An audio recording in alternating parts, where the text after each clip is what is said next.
Good evening viewers, welcome to competitive bytes by Bharat. ఈరోజు మీ ముందుకు ఒక మంచి నోటిఫికేషన్తో అయితే రావడం జరిగింది. ఈ నోటిఫికేషన్ వచ్చేసి NABCONS consultancy services students, NABARD consultancy service అని కూడా అంటారు.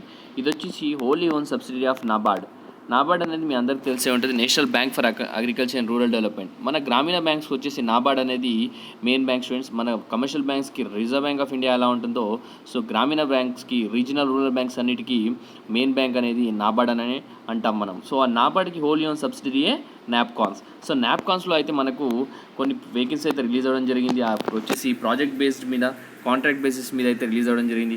ఆఫ్ ఫార్మ్ డెవలప్మెంట్ డిపార్ట్మెంట్ అనేది OFDTV ప్రాజెక్ట్స్ వచ్చేసి మనకు 18 రీజనల్ ఆఫీస్ అయితే ఉండడం జరిగింది. అండ్ హెడ్ ఆఫీసెస్ కూడా Mumbai of national bank for agriculture rural development. So ఇందులో మనకు మొత్తం వచ్చేసి వేకెన్సీస్ వచ్చేసి కనుక చూసుకుంటే 2 సీనియర్ కన్సల్టెంట్స్, మిగతా 20 వచ్చేసి మనకు జూనియర్ కన్సల్టెంట్స్ వేకెన్సీ అయితే రిలీజ్ అవ్వడం జరిగింది. మనం కనుక చూసుకుంటే సీనియర్ కన్సల్టెంట్ వచ్చేసి ముంబైలో 2 వేకెన్సీస్ ఉండడం జరిగింది. జూనియర్ కన్సల్టెంట్స్ వచ్చేసి ముంబైలో 2 వేకెన్సీస్ అండ్ ఆంధ్రప్రదేశ్లో 1 vacancy, Assam Guwahati 1 vacancy, Bihar 1 vacancy and Chhattisgarh 1 vacancy, Gujarat 1 vacancy, అలాగే Haryana 1 vacancy, Jharkhand 1 vacancy, Karnataka 1 vacancy, అలాగే మధ్యప్రదేశ్ 1 వేకెన్సీ, ఒడిశా 1 వేకెన్సీ, అలాగే తెలంగాణలో కూడా 1 వేకెన్సీ అండ్ ఉత్తరప్రదేశ్లో కూడా 1 వేకెన్సీ అండ్ బెంగాల్లో కూడా 1 వేకెన్సీ. సో టోటల్ వచ్చేసి 20 జూనియర్ కన్సల్టెంట్ వేకెన్సీస్ ఉండడం జరిగింది. అలాగే సీనియర్ కన్సల్టెంట్స్ వచ్చేసి 2 వేకెన్సీస్ ఉండడం జరిగింది. ఇది వచ్చేసి చాలా మంచి పొజిషన్ స్టూడెంట్స్. ఇది వచ్చేసి మనకు శాలరీ వచ్చేసి 1 lakh చేంజ్ అయితే ఉండడం జరిగింది. 1,50,000 వచ్చేసి సీనియర్ కన్సల్టెంట్స్ అండ్ 40,000 ప్లస్ అయితే మనకు జూనియర్ కన్సల్టెంట్ అయితే ఉండడం జరిగింది. క్లియర్గా ఇక్కడ చూపిస్తే శాలరీ ఎంత వస్తుంది అనేది ఒక నిమిషం మీకు ఇక్కడ చూసుకోండి స్టూడెంట్స్. మీకు శాలరీ మాత్రం ఇక్కడ ప్రొవైడ్ చేయడం జరిగింది. దీంట్లో వచ్చేసి సీనియర్ కన్సల్టెంట్కి 1,50,000 అండ్ జూనియర్ కన్సల్టెంట్కి మంత్లీ రెమ్యునేషన్ 40,000. ఇది కాకుండా మీకైతే ఇంకా అలయన్సెస్ కూడా ఉండడం జరుగుతుంది. సో నేను క్లియర్గా ఎక్స్ప్లెయిన్ చేస్తాను, వీడియో ఎండ్ వరకు చూడండి, సో దట్ మీకు క్లియర్గా నోటిఫికేషన్ అనేది అర్థమవుతుంది. సో మనం కీ రెస్పాన్సిబిలిటీస్ కనుక చూసుకుంటే, మనము పోస్ట్ సీనియర్ కన్సల్టెంట్ కీ రెస్పాన్సిబిలిటీ చూసుకుంటే ప్రైమరీ డ్యూటీస్ వచ్చేసి టెక్నికల్ సపోర్ట్ చేయడము, అలాగే develop a new intervention and devise suitable implementation plan for strengthening existing activities NABARD, follow up with regional office, PIs, visit to OFPOs, assist in business plan development and design development, అలాగే developing protocol for CFC functioning, అలాగే visit agri business incubation centers, provide necessary guidance, అలాగే దాంతోపాటు management of capital assistance rating tool for appraisal, అలాగే any other item work as necessity for the department. So primary duties of junior consultants చూసుకుందాం మనము. Senior consultants అయితే experience కాబట్టి junior consultant కానీ చూసుకుంటే మనము oversee smooth implementation of OFDD works in allocated area, smooth implementation అయితే అవ్వాలా. Manage all aspects of the project implementation అయ్యేటట్టు అన్నీ మేనేజ్ చేసుకోవాలా. అలాగే guiding the implementing agencies and providing the feedback to DDM ROHO అనమాట. దాంతోపాటు coordinating with government another development agencies district state level, work with banks PIS to improve credit linkage of OFPOS, అలాగే continuous monitoring of the project technical, physical and financial. దాంతోపాటు submission of fortnight reports on status of implementation to NABCONS, NABARD, region office, head office. So మీరు ఏంటంటే implementation of fortnight basis మీద reports submit చేయాలి నాప్కాన్స్ది. Liaising with all stake holders and DDMs, మీరు వచ్చేసి stake హోల్డర్స్తో లయాసింగ్ చేసుకుంటూ ఉండాలా. రెగ్యులర్ విజిట్స్ కూడా చేస్తూ ఉండాలి ప్రాజెక్ట్స్కి.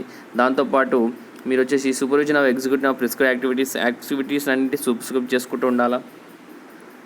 ఎన్ష్యూరింగ్ అడ్రెన్స్ టు టైమ్ లైన్స్ అన్నిటికీ మీరు అడ్డర్ అయ్యి ఉండాలా. ఆర్గనైజ్ అటెండ్ మీటింగ్ కండక్ట్ చేయాలా, అలాగే మీటింగ్ని అటెండ్ కూడా అవ్వాలా. ఏదైనా ఇష్యూస్ ఉంటే రిజాల్వ్ చేయాలా. Be one stop solution for smooth implementation of projects ఏదైనా ఉంటే ఆ వన్ స్టాప్ సొల్యూషన్ మీరే అయ్యి ఉండాలా. ఏదన్నా కూడా మీ దగ్గరికి రావాలా. అలాగే prepare detail work plan and point wise achievement chart with activities and tour with timelines, అలాగే documentation of the implementation of project, additional items of work if any assigned by the regional office. ఈ students అలాగే ఇక్కడ కూడా కొన్ని points ఉండడం జరిగింది. Required in travel in rural areas and project areas, మీరు వచ్చేసి రూరల్ ఏరియాకి అయితే ట్రావెల్ చేయాల్సి ఉంటుంది ప్రాజెక్ట్ కోసం అని ఇక్కడైతే క్లియర్గా ఇన్షన్ చేయడం జరిగింది. గవర్నమెంట్ ఏజెన్సీతో లయాసన్ చేసుకోవాలా. అండ్ అలాగే కోఆర్డినేషన్ ఉండాలి మీకు హెడ్ ఆఫీస్తో, రీజనల్ ఆఫీస్ తోటి. అలాగే డెస్క్ మానిటరింగ్ కూడా చేయాలి. మీరు ఏదైనా ఇష్యూస్ ఉంటే అచీవ్మెంట్స్ ఫాలో అప్ చేయాలా, అలాగే రిపోర్టింగ్ కూడా చేయాలా. అలాగే దాంతోపాటు ఎన్ని టాస్క్ రిలేటెడ్ యాక్టివిటీ ఉంటే కూడా, నాన్ ఫార్మల్ ఎలిజిబిలిటీ ఉంటే కూడా దాన్ని సస్టైనబుల్ చేయాలి. Any other work as per necessary by the department అనేది చెప్పడం జరిగింది. ఒకసారి మీకు క్లియర్గా చూసుకోండి roles and responsibilities. Eligibility criteria కనుక చూసుకుంటే మన సీనియర్ కన్సల్టెంట్కి వచ్చేసి ఎడ్యుకేషన్ క్వాలిఫికేషన్ పోస్ట్ గ్రాడ్యుయేట్ ఉండాలా, or MBA in rural development or rural management agri business with 60% marks ఉంటే సరిపోతుంది స్టూడెంట్స్. అదే సీనియర్ కన్సల్టెంట్ పోస్ట్ 2 వచ్చేసి పోస్ట్ గ్రాడ్యుయేట్ ఉండాలి, MBA in rural management with 60% marks ఉంటే సరిపోతుంది. ఎక్స్పీరియన్స్ కనుక చూసుకుంటే మనకు 10 years అయితే ఉండాలి స్టూడెంట్స్. దీంట్లో కూడా 10 years అయితే ఉండాలా. అది వచ్చేసి అగ్రి రూరల్ బిజినెస్, ఇందులో వచ్చేసి ఎంఎస్ఎంఈ ఫినాన్సింగ్లో ఉండాలి. దాంతోపాటు అదర్ క్రైటీరియా కనుక చూసుకుంటే మనం process knowledge of MSME, environment ecosystem, work experience NGO sector, network with government agencies. So ఈ ఎక్స్పీరియన్స్ అయితే ఉండడం జరిగింది. మనకైతే సీనియర్ కన్సల్టెంట్ అంతగా అవసరం లేదు. సో జూనియర్ కన్సల్టెంట్ 20 పొజిషన్స్కి మనం మెయిన్ టార్గెట్ చేసేది ఈ ఎగ్జామ్లో. చూసుకుంటే ఎడ్యుకేషన్ క్వాలిఫికేషన్ ఎంబీఏ ఉండాలా, దాంతోపాటు గ్రాడ్యుయేట్ ఉండాలా with IT computers as subject with minimum 60%. So graduate అయి ఉండాలా, ఎంబీఏ ఆర్ గ్రాడ్యుయేట్ విత్ 60% ఉండాలా, IT or computers subject 60% equivalent అన్నారు. Experience minimum 3 years experience promoting financing, farmer collective, agri business activities, non agri marketing, value chain management, networking with government agencies, banks, working with NGOs అనేది చెప్పడం జరిగింది. మనకు వచ్చేసి other criteria వచ్చేసి professional knowledge ఉండాలా, అలాగే దాంతోపాటు ఎక్స్పీరియన్స్ ఎన్జిఓ సెక్టర్లో ఉండాలా, నెట్వర్కింగ్ ఉండాలా, బేసిక్ బుక్ కీపింగ్ ఉండాలా, అలాగే నాలెడ్జ్ అండ్ ఐటీ ఉండాలా, collection analysis, proficiency in the vernacular language కూడా ఉండాలా. మనం సీనియర్ కన్సల్టెంట్ కనుక చూసుకుంటే minimum age 40 years, maximum 50 years అని చెప్పవచ్చు ఇక్కడ. And minimum junior consultant 25 years ఉంటే సరిపోతుంది, మ్యాక్సిమం 35 years ఉంటే సరిపోతుంది. క్యాండిడేట్స్ వచ్చేసి రెమ్యునరేషన్ ఆల్రెడీ డిస్కస్ చేయడం జరిగింది. 150 వచ్చేసి సీనియర్, జూనియర్ వచ్చేసి 40,000. అలాగే దీంతోపాటు remuneration will be release after making statutory deductions అనమాట. సో దాంతోపాటు మీకు అయితే డిఆర్ఎస్ అలయన్స్ కూడా ఉంటుంది, అదర్ ఫెసిలిటీస్ కూడా ఉంటాయి. అవి కూడా నేను చదువుతాను, వినండి. మనం వచ్చేసి during field visit TA DA, hotel HA, convenience అయితే చెప్పడం జరిగింది. మనకు వచ్చేసి బోర్డ్ లాడ్జింగ్ హాల్టింగ్ అలయన్స్ వచ్చేసి 2000 ఉంటుంది. అలాగే డే మ్యాక్సిమం హోటల్ వచ్చేసి 1000 including tax and actual base అని చెప్పండి. ట్రావెలింగ్ వచ్చేసి 2000 ఉంటుంది మ్యాక్సిమం కన్వీనియన్స్. 250 వచ్చేసి pocket expense per day, declaration base in TA అని అయితే చెప్పడం జరిగింది. పబ్లిక్ ట్రాన్స్పోర్ట్ అయితే సీనియర్ కన్సల్టెంట్ కూడా అదే ఉంటుంది మ్యాక్సిమం. సో అలాగే మనకు వచ్చేసి టూర్కి అయితే post request expensive travel with in the state and out side depending on need, travel need to be undertaken as directed by the DGM అనేది చెప్పడం జరిగింది. Premium comprehensive guide medical insurance 6,500 per year అయితే ఉండడం జరుగుతుంది. Provident fund కూడా as per NABCONS guidelines అని చెప్పడం జరిగింది. పర్మిసిబుల్ అబ్సెన్స్ వచ్చేసి 24 days అయితే మీకు లీవ్స్ ఇవ్వడం జరుగుతుంది. ఇన్ ఏ ఇయర్ 24 days అయితే లీవ్స్ ఇవ్వడం జరుగుతుంది. 2 days per month అన్న ప్రాపర్షనేట్ బేసిస్ అనేది చెప్పడం జరిగింది. కాంట్రాక్ట్ బేసిస్ అయితే ఉండడం జరుగుతుంది for a period of 1 year. తర్వాత మీ పర్ఫార్మెన్స్ బాగుంటే కాంట్రాక్ట్ ఎక్స్టెండ్ చేయొచ్చు. కాంట్రాక్ట్ ఎప్పుడైనా టర్మినేట్ చేయొచ్చు. అది వచ్చేసి వాళ్ళు 30 days నోటీస్ పీరియడ్ ఇవ్వడం జరుగుతుంది. Interested candidates can apply in the prescribed format with in 15 days from 15th May నుంచి. అలాగే 29th May students, 15th May first date and application start అయింది ఆల్రెడీ. 29th May మనకు లాస్ట్ డేట్ ఉండడం జరిగింది ఇక్కడ చూసుకుంటే. అలాగే నెక్స్ట్ వచ్చేసి లింక్స్ అయితే సపరేట్ ఇవ్వడం జరిగింది ఇక్కడ. ఈ లింక్స్ నేను ఆల్రెడీ డిస్క్రిప్షన్ బాక్స్లో ప్రొవైడ్ చేస్తాను.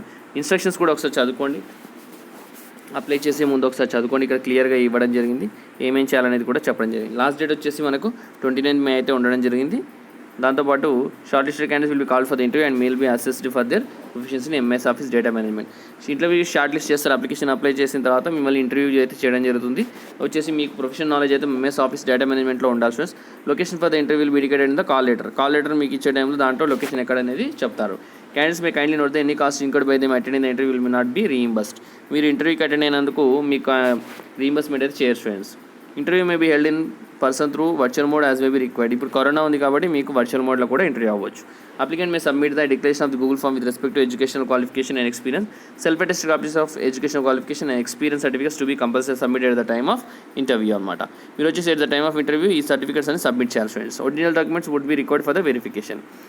జాయిన్ అయ్యేటప్పుడు ఒరిజినల్ డాక్యుమెంట్స్ ఉంటే సరిపోతుంది.